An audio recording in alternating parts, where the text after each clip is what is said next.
Let's VA swap 86 Ford truck for under $1,000 from the Trans Am Unplugged Heavy Bed.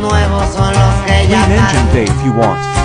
Put VA frame mounts. Unbolt fuel lines fittings. Add billet fittings within lines. Put them on now before you drop in your motor and it's easier. Drop motor in and bolt trans back on. Don't forget to make sure grounds on the back of the block are on before you put intake back on. Connect all your rad hoses and harness to the motor. Have someone tune that out.